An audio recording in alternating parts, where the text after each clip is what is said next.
Our second founder track session. We are excited to have you here, and hopefully you enjoyed hearing from Mary Dillon on the main stage. She always has wonderful words of wisdom. And I've decided to introduce Nicole Wood as well as Foram Sheth from Ama La Vida, and they're going to be leading our next session here with us. So without further ado, I'll turn it over to you. Thank you. Thank you for being here with us. Happy IWD. Welcome to the Founders Track. Looks like we've still got a few more joining us. We're going to be talking today about developing a company culture intentionally that scales with you as your business grows. So, I'm Nicole, as was introduced. It's really exciting to be back here. We were part of 1871's Wisdom Cohort 7. Any other Wisdomers in the room? Woo! Yeah. Love it. Nice. It's great to be back in person and to be talking about something that's just really near and dear to us, which is our company culture. And it's something that we feel is not just something good to do, but actually something that's become an asset to our organization and has helped us scale that we have. Years ago. So a little background, I was a management consultant, still recovering management consultant, as they say, and actually my first experience with a coach was helping me to exit consulting, and actually found that experience so transformative that founded an entire business about it many years later. What else do you know about me? I'm married to a great guy named Ed, who I usually find a way to make fun of in one of my presentations. He's not in this one, but we've got 45 minutes. I'm sure there's still time to figure out how to throw him right under the bus. I have a 1-year-old daughter named Izzy and 3 dogs, which is not advisable. Yeah. Hi, my name is Foram. I'm also one of the co-founders and the chief coaching officer. My background also was in consulting. And I actually come from my master's in learning and organizational change. So a lot of what we're talking about, I learned in theory and thought was like, okay, this is theory. And then started Ama La Vida, which I did not want to be an entrepreneur, but I couldn't resist Nicole and Ed and their 3 dogs. And so we joined forces where my passion was really behind the coaching. And through building this company, I realized how much what I had learned in theory, what it actually shapes to look like in practice. And so really excited to talk to you more about what this looks like. On a personal note, I have 2 little kids, 3-year-old, she's sassy, she's just like me, and a 1-year-old. And here we go. And no dogs, good. And no dogs. Still trying to own some of mine off.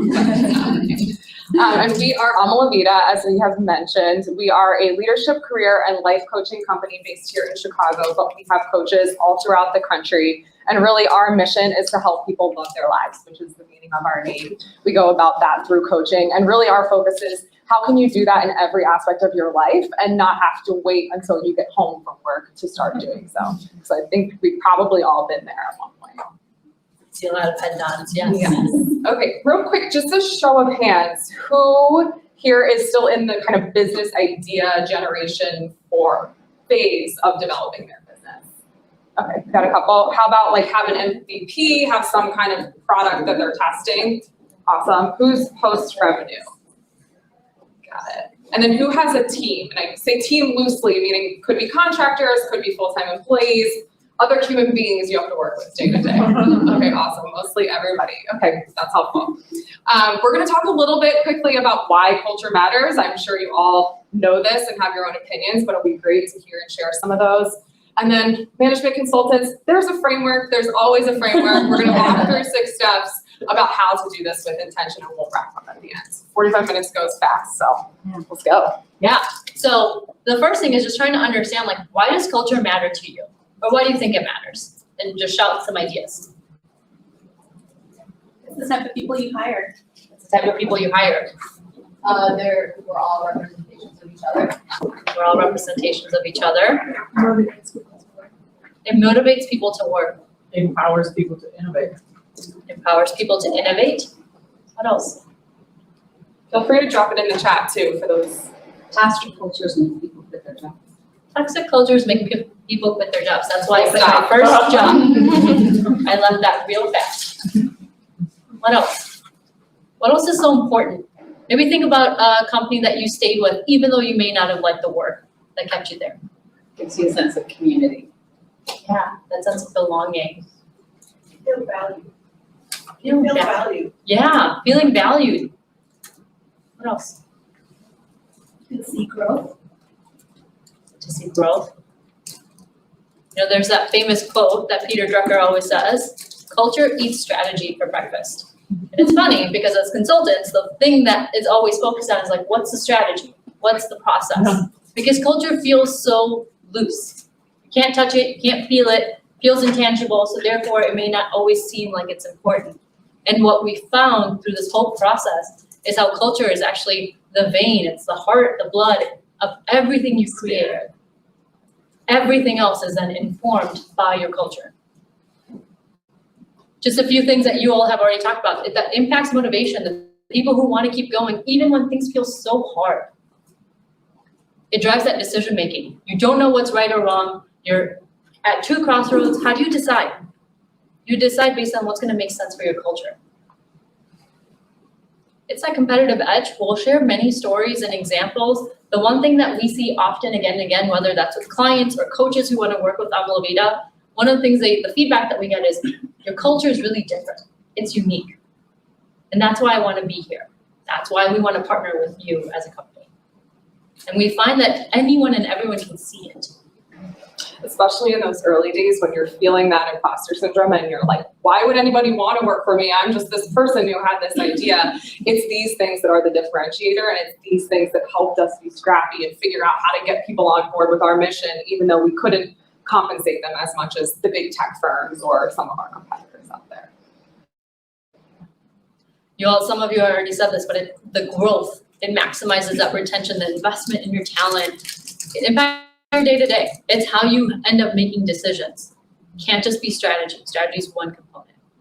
And the last thing is that this is what you need to keep going. Your culture is going to keep morphing as you're growing. If you're with a big enterprise or you have your own startup, it's going to keep growing, but that's your North Star in many ways. It's also your personal experience. Like, you got into this to create a company and something that you wanted to exist in the world. These are the people that you're surrounding yourself by every single day. Why not create something that you want to be a part of? We'll talk more about that as we go along. Bottom line is, like, if you don't shape it and you don't put in this importance to it, it's going to shape you. It'll just morph into decisions, and it may not be a unified thread, and it's going to seem very confusing to people, where some people are like, I think our culture is this. And other people will say, well, I think this is what it is. And there's no comprehensive story. There's no comprehensive feel or value. So this is where you have to take control and shape it the way you want to be. And of course, as Nicole mentioned, there are 6 steps to it. We're going to go into each of those steps, but just very quickly, the first thing is just defining what you want it to be and can commit to. This probably feels like the scariest thing. It's like, well, how do I know it's right or wrong? How do I know that this is what's going to make my company successful? We'll walk through that. Trust your gut, trust your instinct. Think about what makes sense for you, and we're going to reflect on what it might look like. You have to then share it. Just because it's in your head doesn't mean everyone else knows what it is. So we have to make sure everybody understands what it means. If you say our culture is to be respectful, what does respectful even mean? What does that even look like? People have to understand and feel that too. So this is where the sharing piece comes. Be transparent about it. Show what good looks like, show what bad looks like, show when you've messed up. It's like, oh, I didn't abide by my culture. I messed up. Aligning incentives and creating opportunities. People are only reinforced when you can say this is important. This is what we value. To reward it, to make sure there's consequences if something isn't in alignment. Personally, walking the walk, this is really important. You cannot just push down culture. You embody it. Finally, evolve and trust your gut. As you keep going through different phases, milestones, your company may change, whatever it might be, things are going to look a little bit different. Check in with yourself and trust your instincts on what it should look like. All right, let's dig into step 1. Find what you want and can't commit to. So we'll spend the most time on this. Does anybody have like value statements or culture actually written down for their organization so far? Okay, perfect. That's what we're going to do today. 30 minutes. It's going to be awesome. Yes. It's like I have it, but is it bad that I don't like remember. That's okay. That's okay. I bet you know the spirit of it, even if you don't remember the exact words. So the words are important. We'll get that down on paper, but as long as you know that feeling, and you all do, and so all we're going to do today is do some reflection to help you bring that to the surface and get it down in clear words that you can communicate to others. We have 9 culture commandments. I'll share them with you. I forget them all the time, but I remember the spirit of them, which is what's important. As Foram was talking about, if you don't shape your culture, it shapes you. This is why this being intentional is really important. It feels like you can wait to think about these things later, but what happens is then you're trying to go against the kind of wave that you've already created, and people will slap on a happy hour or some swag, and those things are great, but those are not the things that really impact your day-to-day. It's the behaviors. It's how people treat each other. It's how people react when you share news with your team. And those things are much harder to change later on, and I promise you a happy hour will not change them. So getting really intentional about this stuff from the start is what's going to create that momentum in the direction that you want it right away. So I mentioned these are our culture commandments. There are 9 of them. 9 is probably too many, but I'm ridiculous and it's my lucky number, and so we stuck with that. Everything with Ama La Vida has 9 now. It's ridiculous. I know. Yes. There's 6 steps. 6 steps in the framework. We could have gone to 9. We would have We been here. could have, If they had given us an hour and a half. I we had would to draw a have gone there. But we do always say, if you forget any of them, we ask people to remember number 9, which is give a shit, and I think it covers the rest of them nicely. If you care and show up about what you're doing each day, the rest of the stuff will fall into place. But each one is actually really important and its own independent component of the spirit of our culture. Actually, in anticipation of today, I had asked our team just on Slack to share what their favorite aspects of our culture were. And to your point, people didn't, say commandment number 3, but they shared what's on the right-hand column here. And I couldn't have asked for it better myself. Just about every single thing that people said aligned with one of our commandments. And so if you are intentional about it, and it's more than just, written on the wall or in the handbook on day 1, but really how you show up and live your life, those are the things that people are going to be attracted to, and that people will stay within your company because those resonate with them. Okay, so here's what we're going to do. We're going to do some reflection, and we're going to try to come up with 3 to 5 words or statements that encapsulate the spirit of your company culture. So if everyone has either a notebook or their phone or a sheet of paper where they can start to jot down some notes as we go through, we're going to go through a quick reflective exercise. Mind you, Nicole and I locked ourselves in a room for 2 days at a minimum to really go through this whole process. This is just a crash course, but use this as your foundation. Good point. Okay, think about your favorite boss. What made them great? Write down any words, characteristics that come to mind.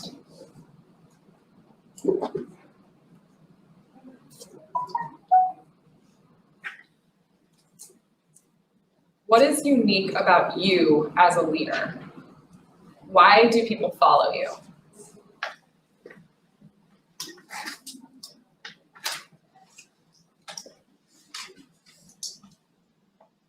We'll talk about this more, but your cultures, whether you like it or not, will be a reflection of who you are as a person. So thinking about that and really what you bring as a leader and ingraining that in the cultural definition is important.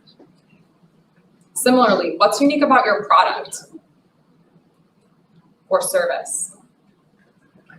What behaviors will enable this uniqueness to be maintained or enhanced? So for example, Amazon has principles related to being frugal.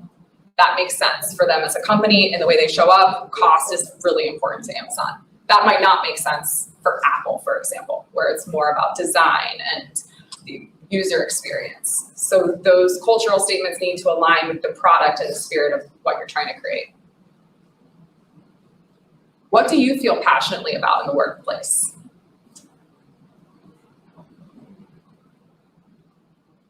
What do you feel makes you or teams function best?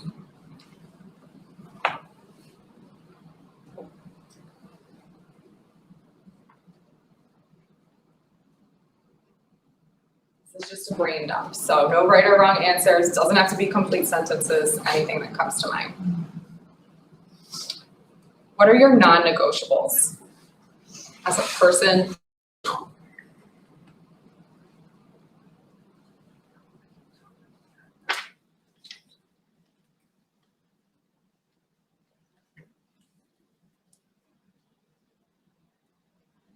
What is the legacy you want to leave behind with your company? X years down the road, you've had your big payout, the company lives on.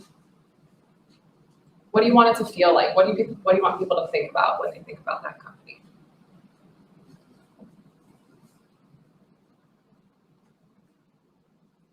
How would you want it to be described?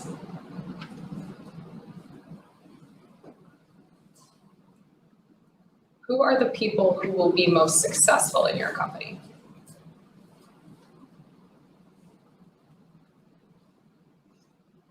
I'm so sorry to everyone who's typing on their phone right now. You're doing great.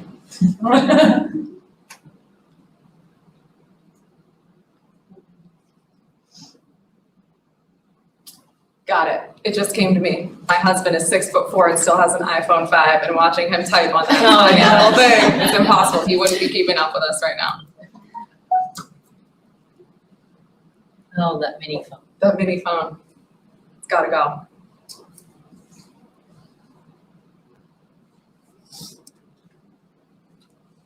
How would your team members describe the company now, if you were to ask them? How would they describe the culture, and what would you want them to say?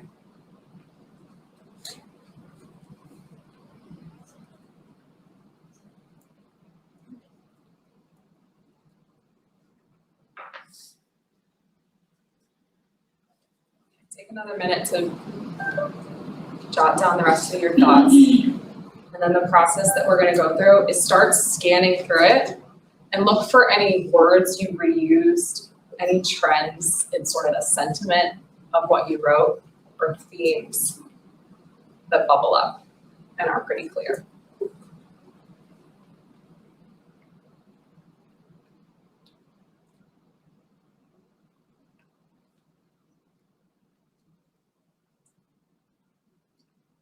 Two-day whiteboarding session. We're doing it in 2 minutes. So you can come back to it and refine later. But I'm sure there are certain things already that are jumping out at you as this is clear, this is important to me.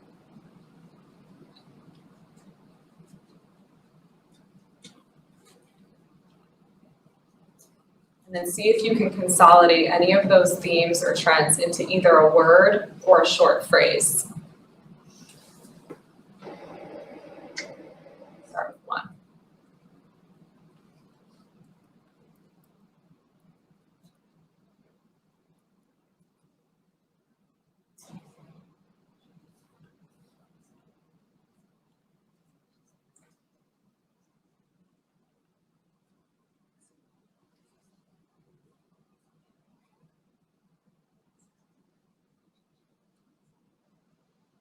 And then after you leave here today, when you have all of these different phrases, you'll want to start looking which ones are actually aligned, which ones are maybe saying the same thing or have the same type of sentiment that you're expressing, and see if you can consolidate them down to hopefully fewer than 9.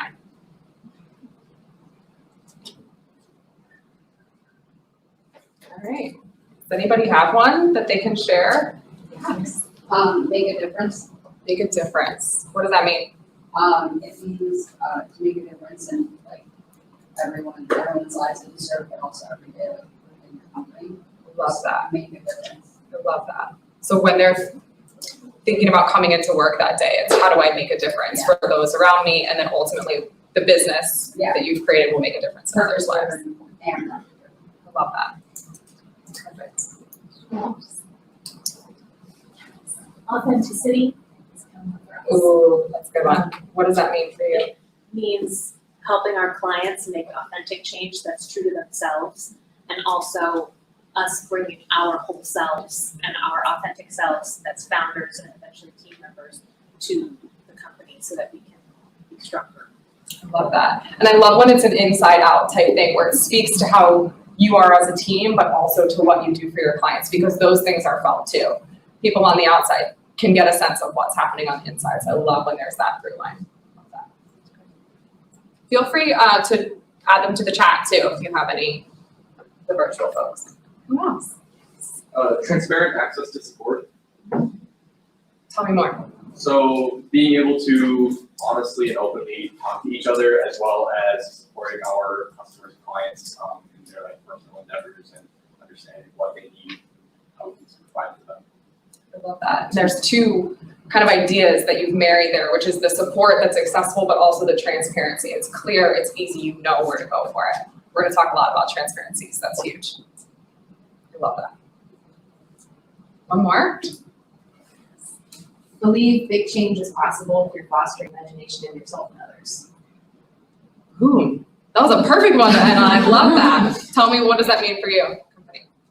That the way we've been doing things is not always necessary or needed, and shifting things is not, can be possible. You have to believe in it. Yes, you have to believe, and that's the start of that, is that we can do this if you start with that belief. I love that. Good job.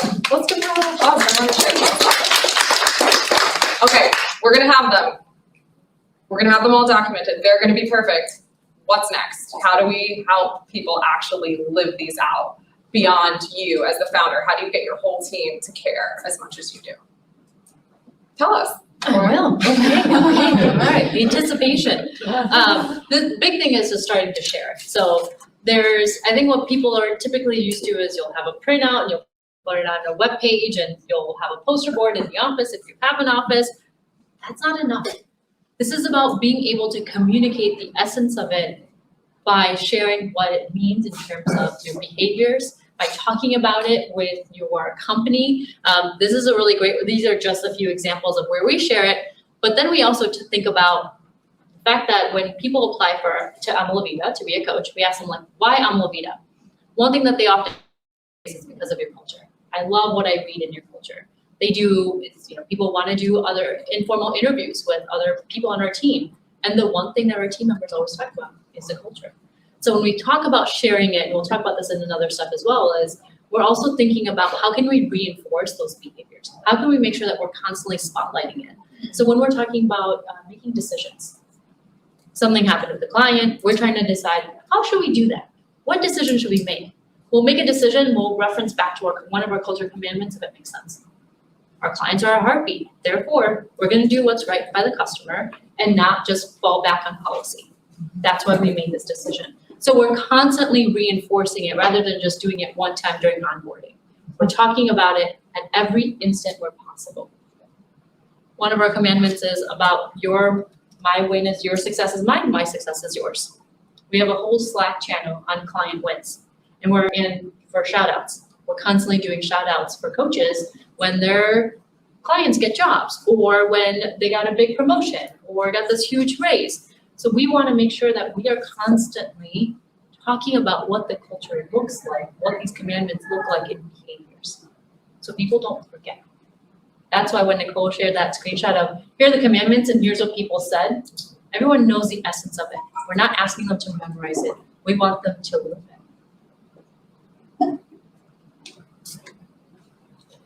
Be transparent when you can. What this is really talking about is you messed up.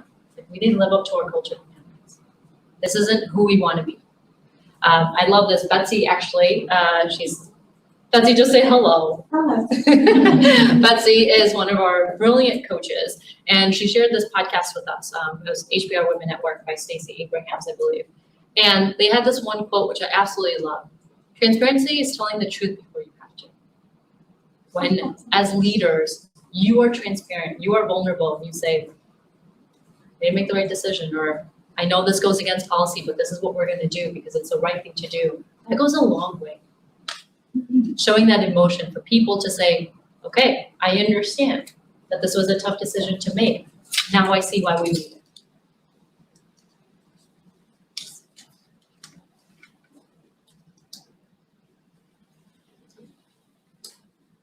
Specifically, here's where it comes down to. And when we talk about transparency, it's in so many different ways. how decisions are made, where your dollars are getting invested in. You don't have that much resources, especially if you're just starting up. You want to think about what's going to make the most sense, and you're not going to appease everyone. So when you decide this is where we're going to spend our money, some people are going to be upset about it, but you have to be able to share and explain why you made that investment. All that typically goes back to its culture. So to just be clear about what that looks like for you and why that matters.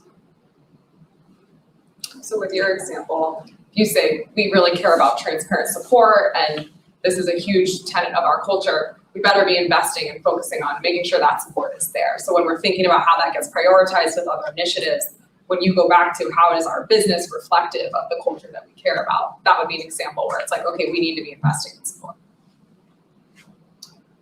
We have, we're a services-based business. We have a tech platform, and right now it's like we could invest in tech and make it super fancy and make it better, or we can have what we call client experiences, these delightful moments so that our clients have the best experience when they work with Ama La Vida. We decided to make the investment in having that special one-on-one, the customer service support, where we can make sure that they're having delightful moments with Ama La Vida. Even though there was so much request for tech enhancements, we're like, this is where the budget's going and here's why. Because our clients are our heartbeats. And that's how we keep looping back to why we do what we do. Aligning incentives and creating opportunities. So we already briefly talked about what this is looking like, but making sure that if someone is going above and beyond, commandment number 9, give a shit. This is probably the one we have staff meetings, and this is the one that comes up often. It's like, oh, this person really gave a shit because they did this. Like, you went above and beyond and helped us with this initiative, even though you didn't have to. We want to then reward them. And sometimes it doesn't have to be through big paychecks or bonuses. These are micro moments. Like when we have that Slack channel where we highlight client wins, or sending them a handwritten note saying like, I love the fact that you stepped up and you gave a shit and we appreciate you. Those go a long way. Designing all the systems and processes that you have in place based on the cultures and values. Because you can have so many different processes and systems, but you don't want that. You don't want a hodgepodge of an organization. You need to pick and choose. This is where being choosy matters. Choose what makes sense for you and your culture. I think my consultant will be showing on this one again, but remember the like what gets measured gets done kind of mentality. I believe what has a process gets done. So for example, for yours around big ideas, maybe you create a process around how you share these new ideas and things that you want to change. Every month we do X, Y, Z. And so it's really helpful to build that infrastructure that actually supports the behavior that you want to reemphasize over and over again. So think about that. Walk the walk. This is a big one. Oh, look, it's Betsy! Can we get a whoop? You're a celebrity. Yeah. Eat your own dog food. So you should be, sorry to put that next to you. You look gorgeous. You should be a true brand ambassador and consumer of your product. So if you don't believe in it, why should anybody else? So if that's like a physical product or a service, how are you exemplifying that? For us, how are we developing ourselves and getting coaching and being coachable in addition to promoting that everyone else should be doing that for themselves? So if you don't believe it, why should anyone else? And then develop you, like we talked about in the beginning, whether you like it or not, who you are as a person is going to have a ripple down effect throughout your company. Who you are and where you are in your life. So that might mean times of strain and times of stress. Those things will show. Times where you're just totally on fire and everybody has that momentum along with you. And so it's really important that you're developing yourself, that you are being coached, that you're building your self-awareness, and that you're giving yourself also the space to take care of yourself, recover. Being a founder is hard. It's the hardest, one of the hardest jobs, and can be lonely. So get that support structure around you to help you be your best, and really go for the marathon that building a business is. Of course, do what you would ask others to do. So if you're preaching this culture to everyone, we talked about define what the culture is that you want and can commit to. It's nice to have these kind of lofty visions, but what can you back up in your actions? Does anyone here have co-founders? Awesome. Good group of us. Same thing about your business being a reflection of you. It will be a reflection of your relationship with your co-founder as well. So, and I think that's true also for like those of you who don't have co-founders, your immediate leadership team or sort of your right-hand people. You might think these things are happening behind closed doors. People are perceptive. They pick up on what's going on. And so it's important that you're investing in those relationships as well. So at the end of the day, my job is for her to be happy because She loves me so I do much. love And her. she hates I hugs. do love her. And I Public She torments me. But it's true. Whether that's, you know, an idea that I really believe, if that's making her life miserable or a personnel decision that we need to make because that's impacting how she's showing up at work, at the end of the day, everyone's going to feel that. And so for us to show up and be our best is the number one priority. That's more important than me being right. And I think the same goes for you. You don't have to necessarily be best friends with your co-founders, but you need to have that underlying alignment on the cultural values and just the undeniable respect, and that it comes down to looking out for that other person as your number one. Things are going to keep changing. So evolve and trust your gut. So one of our, an example I'd like to give is one of our commandments is if everyone loves your idea, it's not crazy enough. Because we're always thinking about how do we keep innovating. When we were a smaller company just starting out, we needed all of the crazy ideas so we can keep innovating. Right now, we're at that point where the same process that we would have used to go through the ideation, we can't use right now. And so we shifted that. We still want ideas, but we cannot take every single idea and have hour-long conversations about what might work and what might not work. So our process has evolved a little bit. And that's what I mean by trust your gut, but also evolve as you're evolving. And talk about that. Talk about that. Otherwise, people are going to have whiplash and say, wait a minute, before you used to have like hour-long discussions with me about my idea and what could work and what didn't work. How come we don't do that anymore? You have to be able to explain how and why things have changed.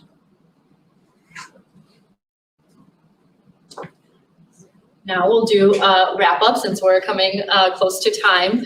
But really just starting to think about, and I love this framework, which is a start, stop, and continue. I recommend you use this for basically everything that you have to do in life and with your job. Just trying to think about like, what is your biggest takeaway?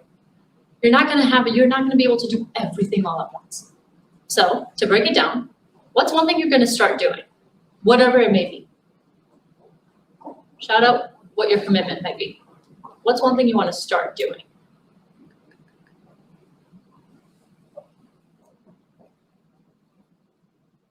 I want to start not being afraid of what I think is the main cultural value. You wanna start not being afraid? Yes, because Good for you. I'm afraid of how people will take it. I'm gonna not. Good for you. And you don't know how people are going to react unless you put it out I'm there. not even gonna care. This was gonna Yeah, be. you put it out there. I love that. What else? What are you going to start doing? Yes. We're gonna write it down. Yeah. Yes. Love it. What else? I think I realized I had part of it written down like on my site, but I was like, I guess that's the culture. So I think I'm gonna define it. I'm gonna start defining it so it's very clear. Yeah, what does it look like? What does it feel like? How do you know you've accomplished it? How do you know that that has happened and therefore I'm going to reward it? Love that. We have someone in the chat as well chiming in saying, I want to start living from the boldness more often, especially in the hard part. Ooh, that's very in alignment with what you said. What will you, yes. Yeah. Yes. Put it on the website, and then but also know that culture can evolve positively. So Yes. the fear to put it on because what you start with might change. And so it's like, where you being fake, like this fear that you say, to not put it out there. Yeah. And that's the thing. It's like the people who keep evolving their culture, you know they're in tune with their company and with the people and what's going on outside with their clients and customers. We talk a lot about there's usually not good or bad ideas that come up within the company. It's just the right idea for where the business is at that time. Like there are things we tried 5 years ago that were just massive failures that were like, oh, should we try that again? And we thought we had such a sour taste in our mouth because we thought it didn't work, but it just didn't match where we were. And so I think the same is true of your culture. Like it's a true representation of where you are today, and it should evolve over time, and that's totally fine. But this is where you're at, and that's what you're putting out into the world. What will you stop doing? What's not serving you or your customers or your people?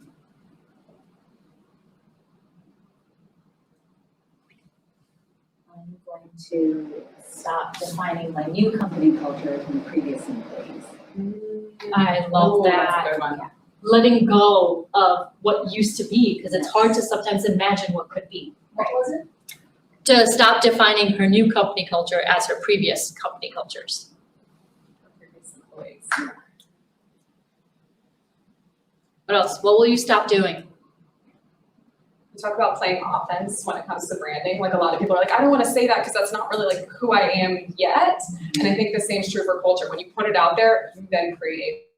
So it's okay if that's not reflective of where you are at today, but that's what you want and you're going to get there. Give me one more. What will we stop doing that's not serving you?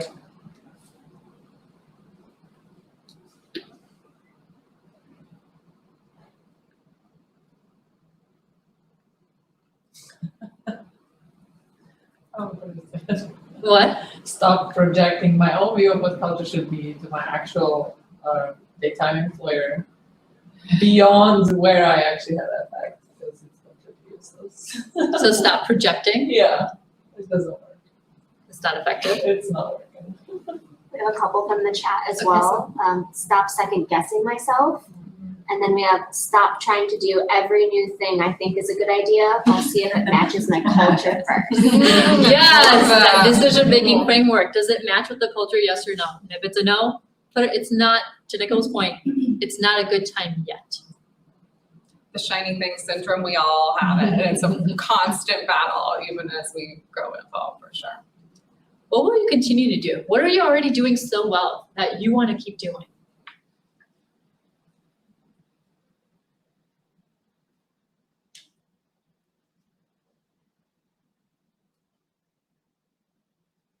Really being inclusive. To be continue to be inclusive. Yes. Continuing to look for contractors and others and underrepresented talent. It's easy to do, but it's also not easy to do all the time, because as a pre-seed startup, we want to like push for the momentum, and there's like, no, I actually do want this talented woman, bring her on, it matters now, I'm building a culture. So, And that's how you're making your difference, because I know that's important to you. Love that. One more. Yes, we're gonna continue. I'm a co-founder. She's a very good, dear friend, and we're gonna continue to foster that friendship. We get, especially during sprints, we sometimes forget about the friendship, and so we're going to continue to go on walks. Good for you. Check in with each other. Walks, see, walks, we don't have to hug. We just walk. Tell her she has to hug me. I don't think I have a choice. I don't even have. Hand hugs. Like it. I like that. Right. Thank you for sharing. One thing I'll just leave you with, and I talk about this a lot, because I think when we think about being founders, we often think, what's the service or product that we needed to see in the world? Like, that's why we got into this. We believed so much in our vision for what we were creating that we were like, the world has to have this, and who better than me to create it? And I think the flip side of that is you also get the opportunity to create the organization that you wanted to see in the world. And that's really one of my favorite things, especially having had different toxic or not the best work experiences in other places. Why don't I get to redefine the rules and create the workplace that I wish had been out there when I was younger in my career? And so you get to do the same, and making those intentional choices from the start, that's part of your gift as a founder, to create this. And so I hope you see that as an opportunity and take what you defined here and really stay committed to that, steadfast in building that organization that you wish to see in the world. So thank you for being here with us. Thank you for showing up.